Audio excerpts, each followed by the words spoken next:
Bom, a gota ou artrite gotosa, ou gota úrica, né, que é o mais comum de ser falado, é um problema de um tipo de artrite. Estão brincando com a gente, não tenha dúvida. É um tipo de artrite chamada de microcristalina e que eu trouxe aqui eu fiz aqui uma pesquisa também dentro da a Sociedade Brasileira de Reumatologia. Isso são informações deles, tá?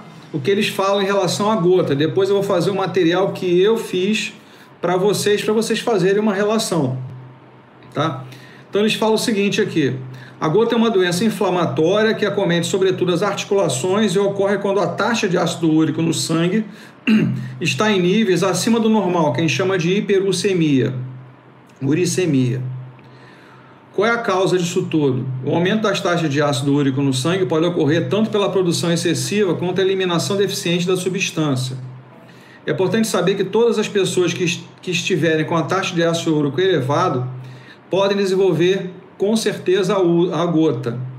A maioria dos portadores de gota é composto por homens adultos com maior incidência entre 40 e 50 anos, principalmente indivíduos com sobrepeso ou obesos, com vida sedentária e usuários de bebidas alcoólicas com frequência. As mulheres raramente desenvolvem a gota antes da menopausa e geralmente têm mais de 60 anos de idade quando desenvolvem. Os sintomas: aumento da concentração de ácido úrico no sangue, ocorre na deposição de cristais nos tecidos, principalmente nas articulações, causando inflamação e, consequentemente, dor e inchaço, acometendo principalmente as articulações do hálux, os tornozelos e joelhos. Ela se caracteriza por uma artrite aguda provocada por precipitação. O que geralmente isso causa, né? Algumas recomendações que a Sociedade Brasileira de Reumatologia fala é que quem tem problemas de gota, e não é uma coisa incomum de acontecer, é um problema, é um artritismo até comum de acontecer hoje, é que as pessoas evitem consumo de frutos do mar, sardinhas, miúdos como rins e fígados, excesso de carne vermelha e pele de aves, quando níveis de ácido úrico estiverem altos, porque você pode desencadear essa crise. O consumo de bebidas alcoólicas também deve ser feito sem exageros quando os níveis de ácido úrico estiverem controlados. Evitar dieta hipercalórica, pois a elevação da obesidade é um fator de risco. Aumentar a ingesta hídrica, ou seja, muito líquido. Procure o tratamento acompanhado por um profissional adequado, porque pode gerar isso uma hipertensão arterial, até mesmo a diabetes. Boa noite, Juliano. Tá, então a gota, na verdade, a gota úrica, ela é um aumento desse ácido que está presente no nosso organismo, e ela pode, pela concentração e a falta do organismo de absorver essa acidez de uremia, ela se deposita nas articulações, causando inflamações. Então vamos lá no nosso material. Então, o organismo humano é dotado de sistemas que participam da formação de cristais, como os ossos e os dentes. Alguns cristais podem ser indesejáveis, sobretudo se localizados em articulações ou em tecidos moles. Os cristais que se formam com mais frequência são o urato monossódico, que é o ácido úrico, que é um derivado também de um outro ácido que é chamado de ácido prússico, e o sistema imunológico é constituído de proteínas inibidoras específicas para cada cristal indesejado formado, embora nem sempre consiga exterminá-los. Na verdade, esse ácido úrico ele não é conseguido ser filtrado nos rins. Automaticamente, por não ser filtrado pela concentração grande, ele acaba se espalhando pelo organismo e se concentrando principalmente nas articulações, causando as inflamações e o aumento do volume nas articulações. Então tem pessoas que pensam, lá no canal lá do nosso Uma Luz para Fisioterapia, semana foram 2 pessoas que me perguntaram porque estavam com um diagnóstico de epicondilite. E, na verdade, a epicondilite não se forma nenhum tipo de bolsa, por exemplo, na articulação do cotovelo. E eu fiz a seguinte pergunta para essas 2 pessoas. Vem cá, isso já tinha acontecido alguma vez, essa formação dessa bolsa, o aumento do volume? Não, cotovelos, também pode afetar também os cotovelos, tá? Também pode afetar os cotovelos. Joelho e cotovelo também, apesar que o autor que eu pesquisei, ele não falava disso, mas os cotovelos também podem ser afetados, tá? Inclusive o dedão, o polegar também pode ser afetado, tá? Eu já vi pessoas com volume bastante aumentado. Então eu perguntei para essas pessoas se em algum momento da vida delas, com esse problema de epicondilite, né, lateral, se elas tinham formação dessa bolsa, né? E elas falaram que não. Aí eu fiz a pergunta também, vem cá, que tipo de consumo alimentar você tem? Ah, eu consumo muito à base de peixes, sardinhas, carne vermelha. Fala, Luiz, tudo bem? Carne vermelha, aquela coisa toda. Então esse consumo excessivo, e a pessoa me respondeu que tinha uma pessoa na família, e eram 2 pessoas com mais de 60 anos de idade, olha só. Então, na verdade, o diagnóstico que foi dado para essas 2 pessoas estava totalmente errado. Ela tinha um problema de absorção desse ácido úrico, estava depositado nas articulações. E depois, na semana seguinte, uma outra pessoa me falou que começou a ter o mesmo inchaço lá no dedão do pé, no hálux. Então o diagnóstico estava todo errado, né? Então existem várias possibilidades que você pode ter na mão, por isso que dentro do setor da saúde, a gente tem que ter uma amplitude de conhecimento, né? Para saber o que está acontecendo com um paciente que a gente chega na nossa mão. Aí vem um diagnóstico errado e a gente vai tratar errado. Então, continuando. Existe um grupo de doenças inflamatórias reumáticas causadas pela exposição desses pequenos microscópicos cristais no interior das articulações, e fora delas denominadas artrites microcristalinas ou artropatias por cristais, no caso a gota. Dentre elas, as mais bem documentadas são a gota úrica, a doença por deposição de cristais de pirofosfato de hidrato de cálcio, DPC. Boa noite, Ellen. E a doença por deposição de cristais de fosfato básico de cálcio. O histórico, isso eu vou passar rapidinho. O nome da gota se originou no termo latim gutta. No século XIII, se acreditava que a doença poderia ser fruto do contato. Fala, Zé Wilson, tudo bem? Tudo bem, você pode assistir a aula numa boa. Se quiser fazer uma pergunta, deixa para o final. Isso aqui é uma aula do curso de fisioterapia da Uniabel, tá bom? No mesmo século, né, eles achavam que esse problema era um tumor maligno, ok? No mesmo século, na Europa, acreditava-se que os surtos dessa doença ocorriam devido a um veneno que se acumulava no interior das articulações, causando sintomas horríveis.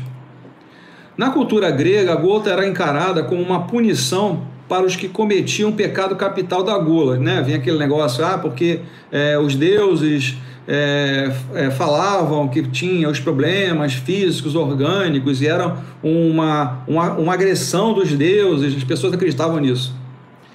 Entre os vitimados que tiveram gota, alguns exemplos: Martin Luther King, Charles Darwin, Isaac Newton, Benjamin Franklin e outros.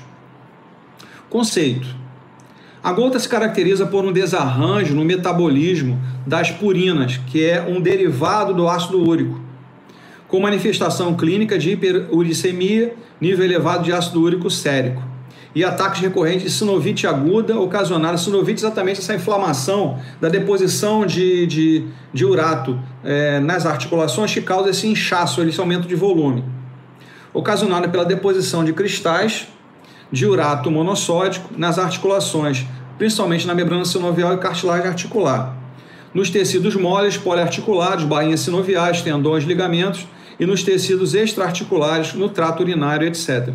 Então, ela se deposita em várias partes do corpo. Aí vem logo aquela pergunta, né? Lógico que nós vamos falar um pouquinho mais à frente, mas como é que a gente sabe se a pessoa está com a uremia alta? Exame de sangue. O exame de sangue detecta facilmente isso, tá? Depois de repetidas crises agudas, com intervalos mais ou menos longos, o quadro evolui para poliartropatia inflamatória, com deposição e acúmulo de cristais nas articulações e em outros tecidos. Bom, a epidemiologia é a seguinte: comum no indivíduo do sexo masculino, a incidência é 20 para 1. 20 homens têm o problema para uma mulher. O homem, como nós falamos lá na Sociedade Brasileira de Reumatologia, ela está entre 30 e 50 anos de idade. Nas mulheres, acima dos 60 anos de idade, tá? Em mulheres, a prevalência aumenta após a menopausa. Pesquisa recente mostra que 18% da população do mundo ocidental apresenta uremia. Então, gente, se 2 a 18% da população mundial tem aumento de urato na corrente sanguínea e na deposição das articulações, é uma incidência alta. Então, é um tipo de problema que deve ser tratado tranquilo. Com certeza vai cair na mão de vocês vários pacientes com esse problema, tá? Epidemiologia. As antigas correlações com o elevado nível sociocultural e os hábitos alimentares não apresentam consenso atualmente, apesar que se sabe que esse consumo desses alimentos que tem uma quantidade grande de cristais de urato, inclusive não foi citado na Sociedade Brasileira de Reumatologia, mas duas coisas que tem muito urato, inclusive, é a gema do ovo, o pimentão e algumas partes do tomate, tá? Nem mesmo com fatores éticos, geográficos ou climáticos. As causas que levam o indivíduo a desenvolver gota foram divididas em primária ou idiopática e secundária. O motivo pelo qual alguns pacientes com taxas elevadas de ácido úrico desenvolvem sintomas clássicos de artrite gotosa, enquanto outros também apresentam taxas elevadas e não desenvolvem a doença e ainda é desconhecido. Uma coisa que tem que ser observada: pessoas que têm descamação constante nos pés, não confundindo isso com hiperidrose, que é outra coisa, tá? A hiperidrose tem relação com o sistema nervoso e ele forma pequenas gotículas, pequenas bolhas, principalmente nas mãos e nos pés, quando você está num grau de estresse elevado.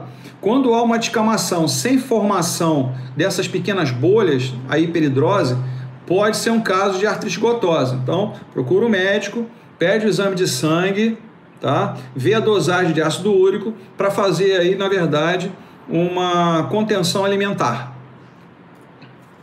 A gota primária ou idiopática representa 95% dos casos, está associado a causas hereditárias. Então, se alguém na família tem, a possibilidade de a gente ter é grande. Meu pai não tinha gota, mas meu avô tinha. Eu não tenho, ainda bem, tá? Meu avô tinha por parte de pai, meu pai não tinha, eu não tinha. Quer dizer, na transferência genética, a possibilidade vai diminuindo, certo? Se eu tenho meu pai, que é 50% da minha avó, com meu avô, eu agora sou 25%, então a possibilidade é menor ainda, tá? E futuramente, né, minhas filhas, quando tiverem filhos, né, pode ser que os filhos venham a ter, mas a possibilidade diminui, é 1 para 4. A hiperuricemia é transmitida com caráter autossômico dominante, com alta incidência no sexo masculino, e sua causa pode estar associada a um erro no metabolismo proteico manifestado por um defeito enzimático que leva ao aumento da produção de ácido úrico. Então é mais comum de homem para homem. Os filhos, na verdade, né? Um defeito congênito pode provocar uma deficiência nas enzimas hipoxantina, guanina, fosforobacil-transferase. Fala, Moisés. A gente está falando hoje de um assunto que o excesso de consumo de álcool pode gerar gota úrica. Você lembra de alguém sobre isso? Responde por apenas 5% dos casos e seu aparecimento está diretamente associado a uma doença específica. Boa noite, Ana. A uma doença específica que leva a um aumento da uricemia representada por... gota serena é outra coisa, isso é lá papo do Nordeste. Estou falando de gota úrica devido a consumo alimentar errado e consumo de alcoolismo excessivo. Bom, além da uremia, boa noite, Vitória, a uremia, a leucemia, tô lascado. Tá não, rapaz, é só diminuir, é só cortar um pouquinho. Não é que a gente não possa fazer consumo de álcool, é o excesso. Tudo que você... isso agora não é brincadeira, eu tô falando sério agora. Tudo que a gente consome em excesso, ela vai causar algum problema depois, né? Todo alimento que você consome em excesso, ele vai causar... mas o fim de semana quanto, né? O fim de semana quanto? né? O fim de semana, se você toma uma quantidade pequena, não há problema nenhum. O problema é que o fim de semana é a mesma coisa que o cara que não faz nenhuma atividade durante a semana, chega no fim de semana e quer jogar 10 peladas. Se tiver um ataque cardíaco, a culpa é da pelada, né? É a mesma coisa. Se você tem o hábito de tomar um cálicezinho de vinho diário, se aumentar um pouquinho o consumo no final de semana, não há problema algum. O problema é que a gente não faz uso durante a semana, no final de semana mete o pé na jaca. Aí não há como. O organismo vai sentir, não há dúvida disso. É bom, né? Bom, insuficiência renal, anemias, diabetes mellitus, hipertensão arterial, uso de drogas diuréticas em dietas hipocalóricas e hiperparatireoidismo. Na fisiopatologia, o órgão regulador da excreção do ácido úrico é o rim. Então, às vezes, o rim não consegue filtrar totalmente o sangue, aonde a concentração dessa uremia está grande, principalmente, por exemplo, pessoas que têm problemas de osteopenia e osteoporose têm que fazer consumo de cálcio, né? Não em quantidade. E somado a isso, a pessoa tem ácido úrico, e aí complica mais ainda. Ele não pode consumir nada de frutos do mar, principalmente sardinha, sardinha em lata ou outros frutos do mar. E como é que fica o problema dele? Então ele tem que usar outros meios para melhorar a qualidade de vida dele. Ok? O urato é facilmente eliminado pelo rim em quantidades normais de 60 a 700 gramas por dia, miligramas por dia, nas dietas normais. Como é facilmente solúvel em água, ele é excretado normalmente na urina. Mas tem pessoas que não conseguem fazer essa eliminação. E ele vai se concentrando, se depositando nas articulações, ligamentos, tendões, bainha sinovial, assim por diante. E o indivíduo normal, 1/3 do ácido úrico é degradado e excretado pelo intestino e 2/3 pelo rim. O indivíduo que por muitos anos tem sua taxa de uricemia aumentada apresenta grande chance de desenvolver cálculos renais, antes mesmo de iniciar o quadro de artrite gotosa aguda. Então, olha, é um detalhe importante, tá? Pessoas que têm uma repetição de eliminação ou formação de cálculo renal, a possibilidade de uremia alta, de produção de uma artrite gotosa, é grande. O ácido úrico encontra-se em altas taxas no organismo quando há hiperprodução desses cristais. Excreção superior a 600 mg/dia de ácido úrico ou hipoexcreção. Os sais de urato são solúveis em temperatura de 37 graus Celsius, mas têm a facilidade de se depositarem em tecidos e estruturas articulares periféricas, provavelmente pela temperatura mais baixa nessas regiões, tornando-se menos solúvel. Outros fatores podem facilitar a precipitação desses cristais nos tecidos articulares e extraarticulares, tais como a redução do pH. Nós sabemos que o nosso pH é próximo a 7, tá?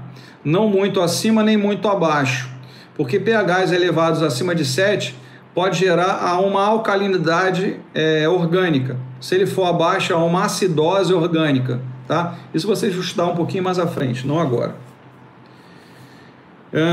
Ingestão excessiva de bebidas alcoólicas, alguém já falou sobre isso aí. Traumas ou microtraumas, infecção, obesidade, jejum ou dietas hipocalóricas, cirurgias, estresse emocional, exposição ao vento e ao frio e uso de medicamentos como diuréticos e salicilatos. A deposição de cristais gera uma intensa reação inflamatória que em médio prazo promove degeneração articular. É muito parecido, a gota é muito parecido com um pouquinho da artrose. Na verdade, não é artrose, desculpa, eu falei errado. É muito parecido, boa noite, Beatriz. É muito parecido com a porosidade nos ossos, com a osteoporose, tá? Ela vai desgastando as estruturas ósseas articulares. Apesar que a osteoporose ela desgasta o osso como um todo. Os cristais livres no líquido sinovial induzem a liberação de mediadores inflamatórios. Me surgiu uma ideia aqui agora. Eu vou até pesquisar um pouco mais sobre isso. A gente tinha comentado uma vez, a gente tinha conversado que a artrose, ela não existe um diagnóstico clínico verdadeiro do porquê que ela inicia.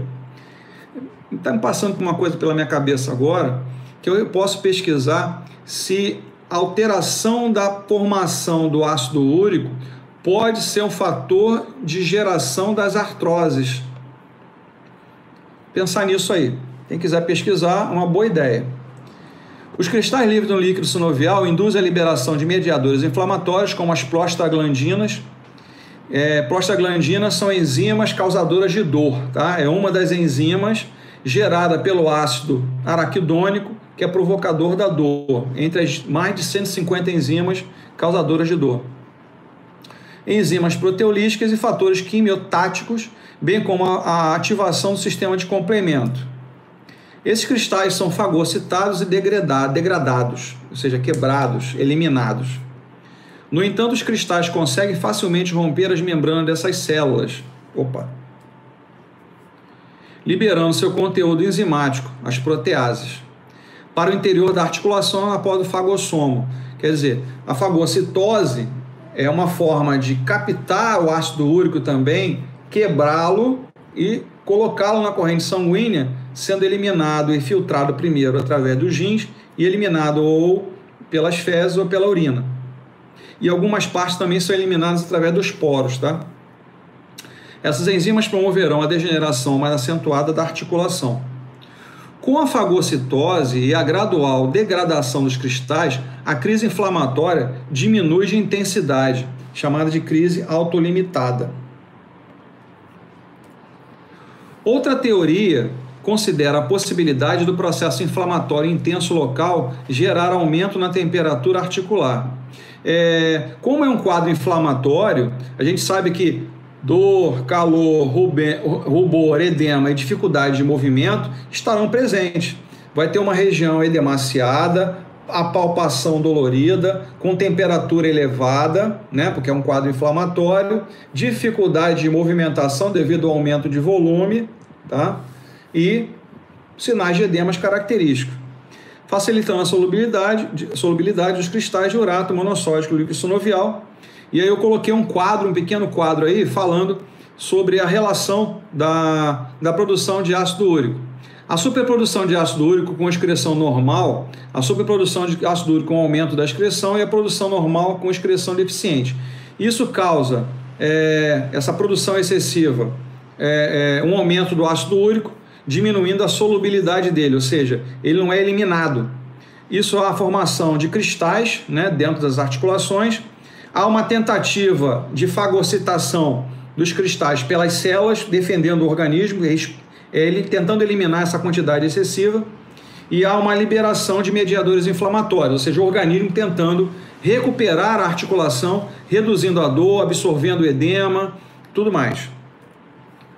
Estágios clínicos. O primeiro estágio chama hiperuricemia assintomática, é o estado hiperuricêmico.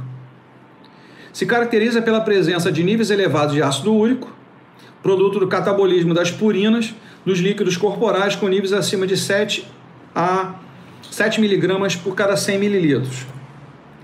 Artrite gotosa aguda. Esta fase se caracteriza por reação inflamatória, normalmente monoarticular, de sintomatologia intensa, de manifestação rápida e súbita.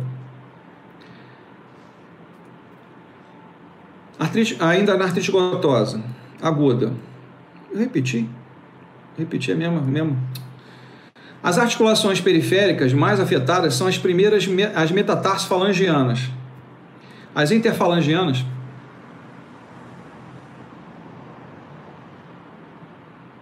Luiz, faz um favorzinho. No final, eu vou fazer um comentário sobre isso, tá? Eu te digo já de antemão que tudo que é alimento verde e verde forte ajuda nessa absorção, tá? Alimentos verdes, ok? As metacarfalangianas, os joelhos, os tornozelos e os punhos.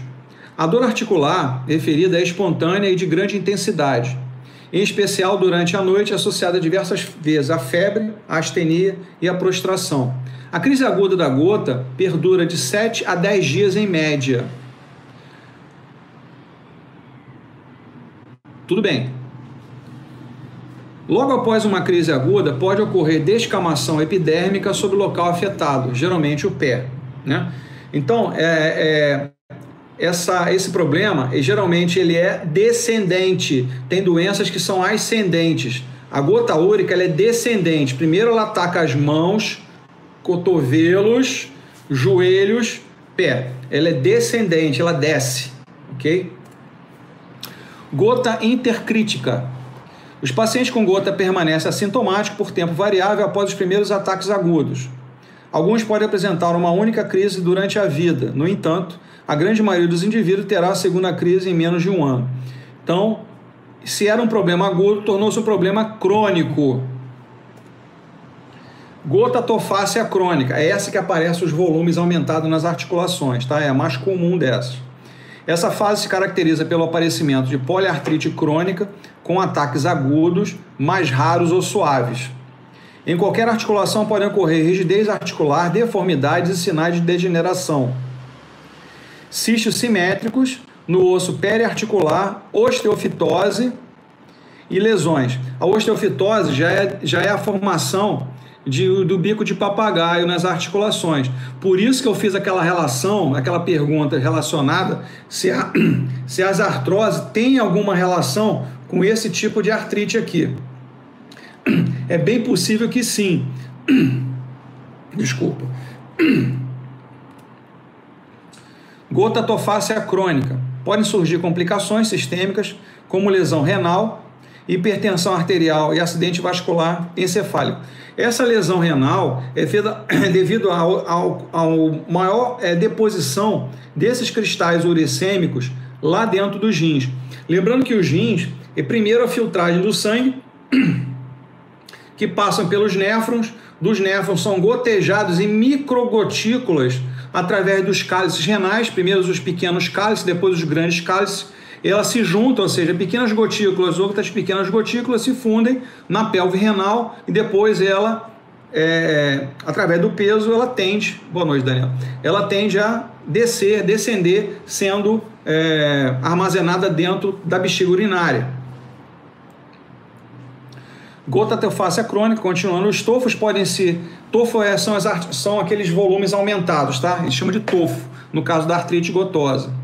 Os tofos podem se depositar em tecidos subcutâneos, articulares e periarticulares e podem ser observados com frequência sobre cartilagens, membranas sinoviais, tendões, bolsas sinoviais, como as patelares, as olecranianas e nos ligamentos. Então, o mais comum, gente, joelhos e cotovelos, como eu falei. Mãos descem para os punhos, cotovelos descem para os joelhos, pés, principalmente no dedão, no hálux.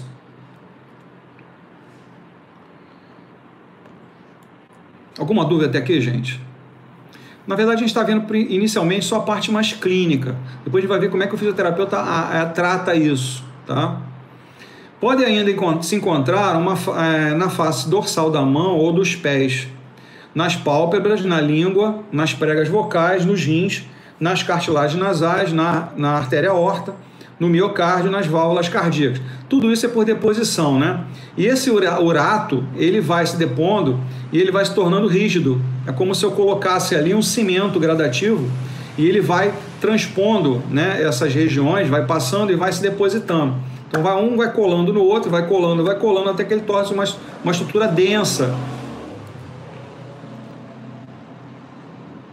Os locais mais comuns, Vitória, primeiro começam geralmente nas mãos, principalmente no polegar. Depois elas caminham para os cotovelos. Depois elas tendem a descender. Então elas vão para os joelhos.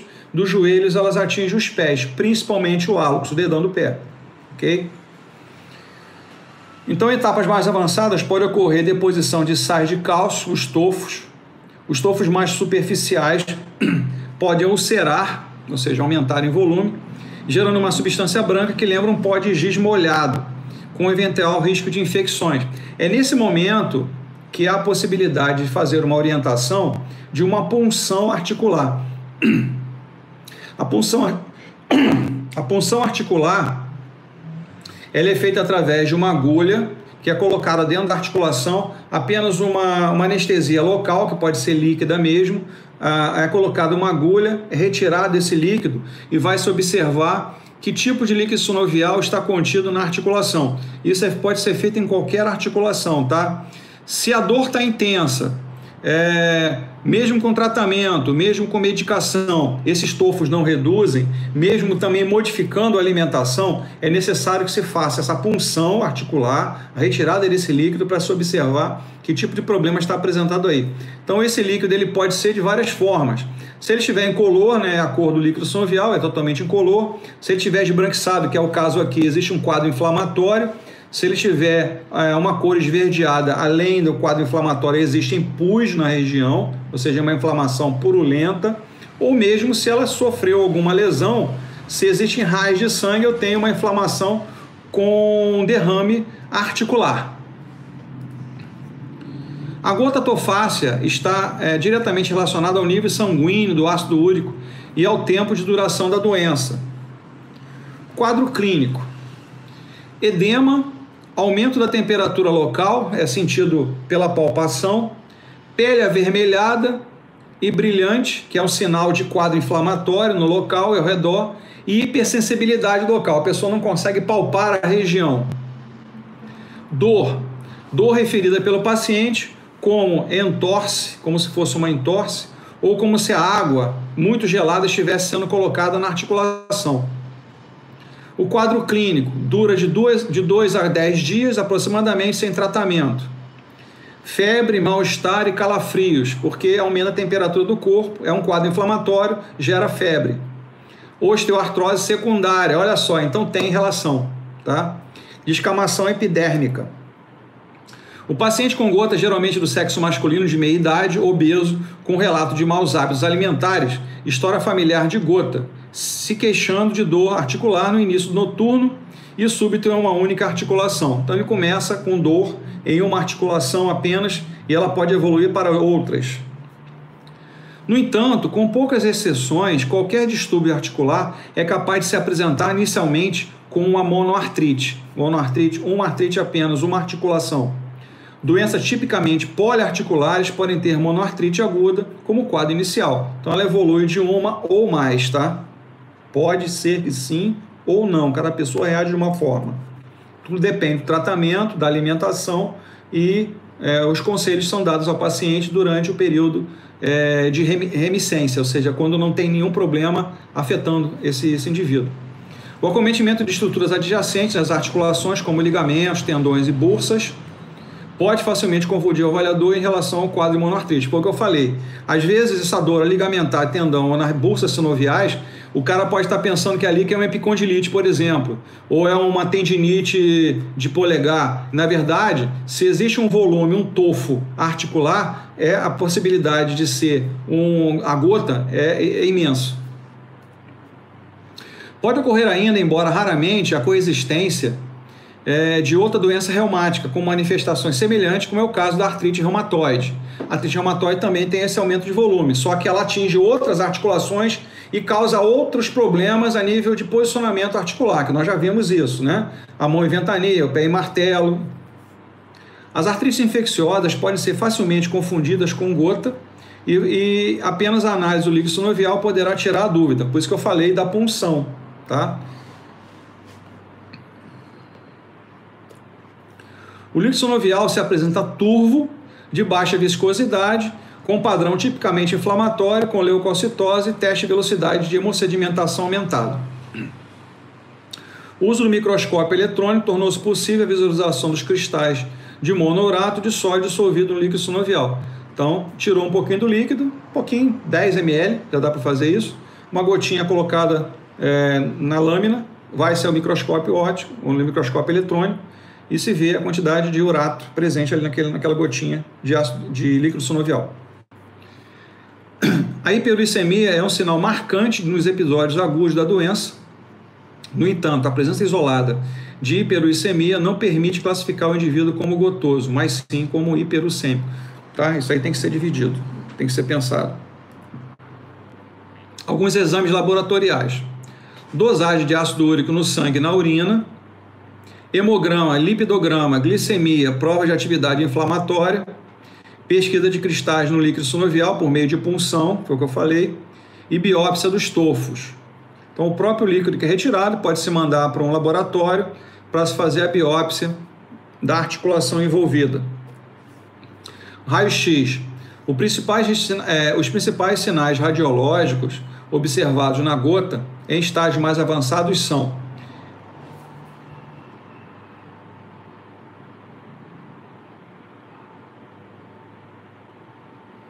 é isso que dá. É isso que dá. Então você já tem agora o aconselhamento a ele, né? Como ele é adulto já, faz o que quer, né? Mas se quiser ter dores articulares futuramente, é só começar. Se ele tem mais de 30 anos, mais ainda a possibilidade dele ter esse problema. Então vamos lá. Erosões cartilaginosas, erosões ósseas ou pequenas lesões destrutivas no osso subcondral, calcificações periarticulares, diminuição do espaço articular, osteopenia, anquilose e tofos. Olha só, a evolução da deposição em excesso nas articulações é a perda do movimento da articulação. A deposição de cristais nas epífises ósseas em forma de tofo gera, em fase mais avançada da doença, as lesões nessa forma tofácea. Olha só, eu botei essas duas imagens aí de duas pessoas com tofos, né, nas mãos, numa fase inicial, e você vê que são duas mulheres, inclusive, que é o caso mais difícil de acontecer. Mas olha como é que fica a mão da pessoa. Vê se isso é o mesmo formato da artrite reumatoide. Não é, né? O formato é um formato até feio, né? Desses tofos, né? Desse acúmulo de cristais de urato nas articulações. E olha como é que fica a mão da pessoa. Essa é uma visão que ele chama de saca-bocado. Saca-bocado é o envolto ao redor da articulação.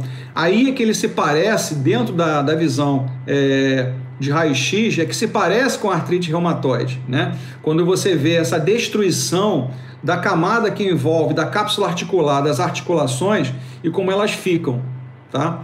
Você vê, por exemplo, nessa imagem do lado direito que vocês estão vendo aí na imagem de vocês, como tem uma destruição na falange distal do dedo indicador. Como é que ele está? Está perdendo camadas ósseas devido a esse problema dessa formação de tofos em excesso. Tratamento. A abordagem engloba substancialmente prescrição de medicamentos anti-inflamatórios como a colchicina, entre outros, e os uricorredutores, orientações quanto à redução gradual de peso, dieta, exérex de fogo, ou seja, tentar eliminar esses tofos. As medicações empregadas nos dias atuais são eficazes no combate à dor e à inflamação, mas eles são paliativos, ele não vai melhorar o quadro. A pessoa tem que ter um consumo de alimentos adequados, fazer o uso da medicação e ter uma vida regrada, fazer exercício, diminuição de peso.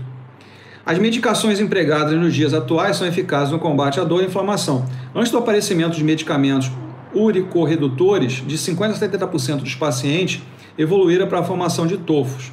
Com tratamento específico, esse percentual caiu para próximo de 17%, caiu muito. Com o uso de drogas redutoras, o ácido úrico, a dieta pobre em purinas não precisa ser drástica, mas sempre se faz necessário. Não que a pessoa tenha que parar de comer carne vermelha, por exemplo, parar de comer uma feijoada, por exemplo, mas é uma vez ou outra, né? Mas tem gente que tem um hábito diário de comer carne vermelha, principalmente, de beber diariamente, principalmente vinho, tá? Vai ter alguém que olha cerveja, olha só. Nas refeições, redução de bebidas fermentadas e alcoólicas, como cerveja e vinho, café, chá, bebidas destiladas, certos peixes como anchovas, salmão e sardinha, frutos do mar, vísceras, conservas, defumados, lentilha, espinafre, couve-flor e carnes de aves, principalmente a pele, tá? Isso aqui tem que ser diminuído o consumo. Não que a pessoa não possa se alimentar, ela pode, mas o consumo tem que ser menor. As consequências dos episódios da artrite gotosa podem ser gradualmente negativas, seja em nível postural proprioceptivo, seja funcional, marcha, por exemplo. Na fase aguda, o paciente necessita de repouso e intervenção pela fisioterapia. Nessa etapa, o objetivo é a redução do quadro álgico e o controle do processo inflamatório. As consequências dos episódios de artrite gotosa podem ser gradualmente negativas, seja em nível postural proprioceptivo, seja funcional, marcha, por exemplo. Vou repetir o slide. O uso do gelo tem se mostrado eficaz para diminuir a dor e a inflamação na gota. Eu gosto muito do gelo quando se faz ele de uma forma intensa, o gelo 3, 4, 5 vezes ao dia, por um período de 30 a 40 minutos, dando um intervalo de 1 a 2 horas entre cada aplicação. O gelo tem um fator extremamente importante. Lembrando que o gelo, em algumas pessoas, ele está contraindicado. Mas creio que é muito difícil isso acontecer, tá? Então, o gelo aplicado em forma de panqueca, com uma toalha úmida, ele picado, circundando a articulação. Se a pessoa tiver, por exemplo, uma cotoveleira com aquela bolsa onde você compra às vezes uma casa de esporte, ou mesmo uma toalha úmida com gelo, em que você envolve, depois com uma atadura você envolve, mantendo por 30 a 40 minutos e repetindo isso, tipo a cada hora, tá? Durante o dia, dá para se fazer 5 ou 6 vezes no dia. O tratamento intensivo pela utilização do gelo tem um resultado excelente em vários casos, tá? Estudos precisam ser realizados no intuito de observar os efeitos da crioterapia sobre a alteração da solubilidade do líquido sinovial e de precipitação de cristais. Parece mais sensato, até o momento, fazer uso de modalidades frias, de efeitos mais superficiais, como compressa e turbilhão frios, desde que a sensibilidade cutânea do paciente permita. Quer dizer, quando você colocar, na verdade, a bolsa ou a toalha, cuidado quando apertar demais, tá? Senão vai machucar. Iontoforese, corrente galvânica. A corrente galvânica, eu sempre falo que a gente tem que ter muito cuidado, se você não usar adequadamente a dosagem correta, você pode queimar o paciente, tá? Corrente galvânica direta, contínua de baixa voltagem. O íon lítio é citado como agente terapêutico no tratamento das crises gotosas. Esse lítio você pode pedir em farmácia de manipulação, e o lítio é de carga positiva, e ele deve ser colocado, lembrando que cargas elétricas de mesmos sinais são repelidos. Então a gente vai colocar lá no polo positivo, porque a iontoforese, através da corrente galvânica, ela é uma corrente iônica ionizada, ou seja, ela tem polaridade.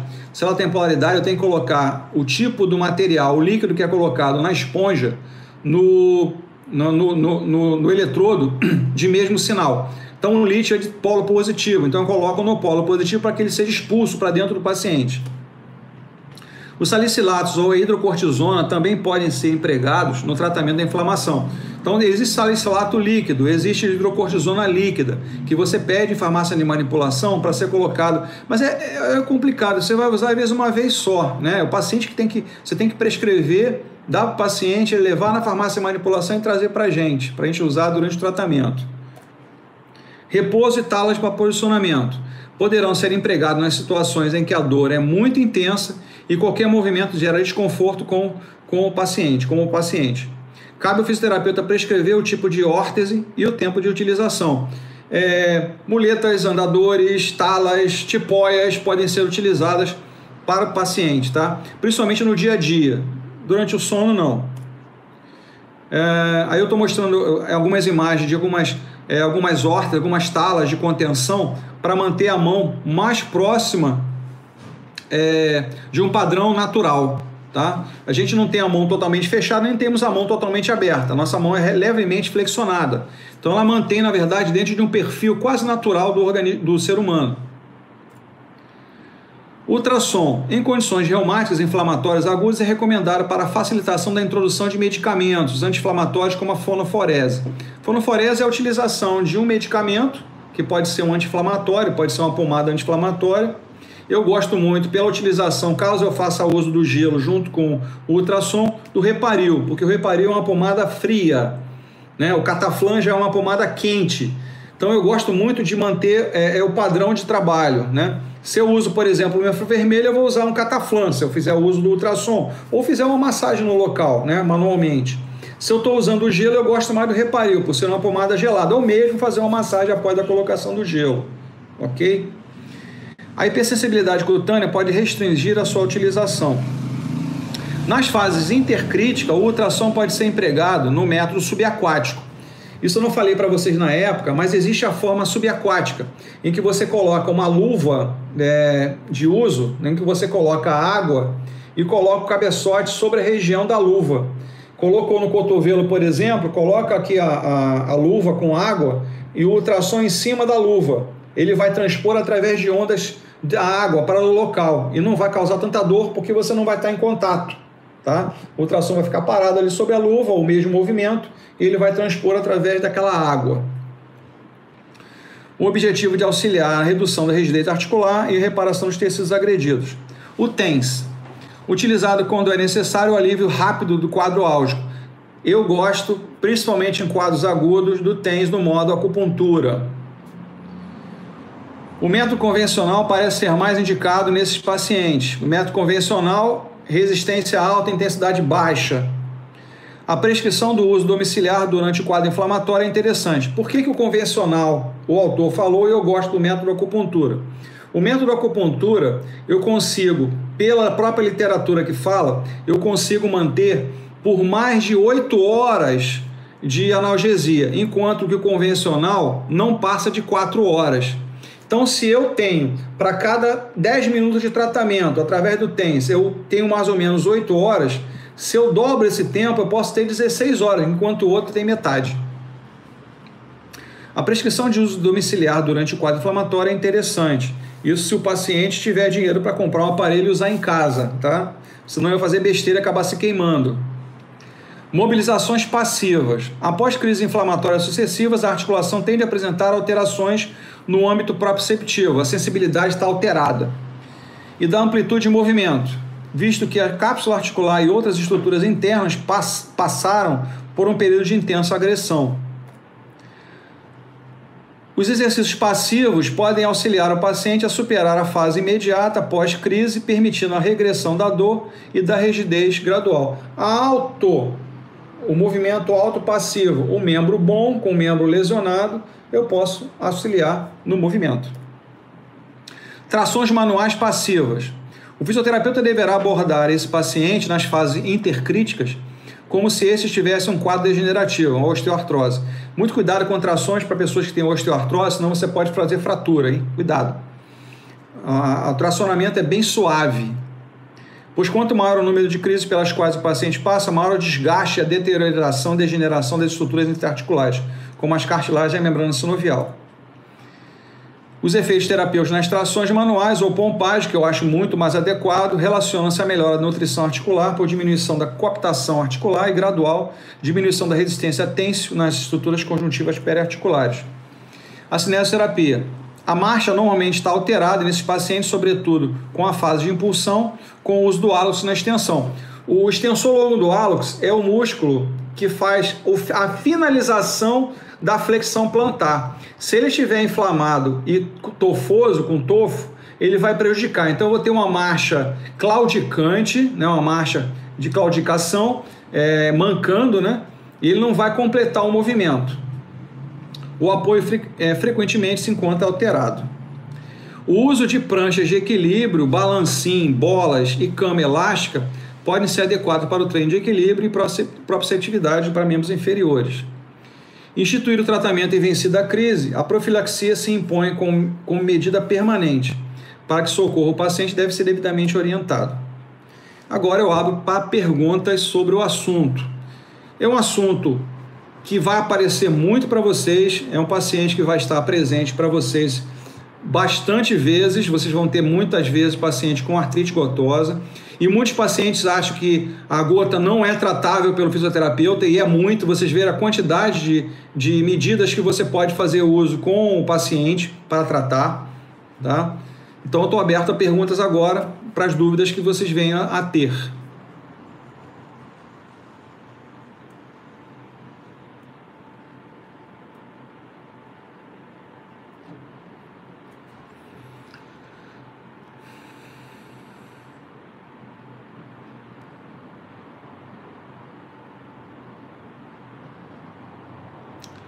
Hoje eu quase não consigo dar aula para vocês, que até 5 horas a internet estava fora do ar. Depois de 5 horas ela voltou. Se eu demorasse mais um pouquinho, eu tinha que avisar você. Eu estava só com 3G, e o 3G para a internet é péssimo. Para ligar o YouTube, então, horroroso. Eu quase que não dei aula para vocês hoje. Eu ia acabar gravando a aula e depois colocar lá no grupo. Mas hoje, graças a Deus, deu certo. Sim, camarão pode ser um gatilho, é fruto do mar. Ainda mais que camarão, ele é um dos alimentos, vamos dizer assim, existem lixeiros, né? O camarão é um. Tudo que é lixo que o mar tem, o camarão consome. né? Ele é um lixeiro do mar. E todo lixo há deposição de cálcio, né? Da próprio sal, da salinidade. Ana, eu indicaria a você, se você fosse, quando puder, lógico, que essa pandemia acabar, ir ao médico e fazer um exame de sangue. Ele já tinha propensão ao problema, né, Moisés? Ele já tinha propensão ao problema e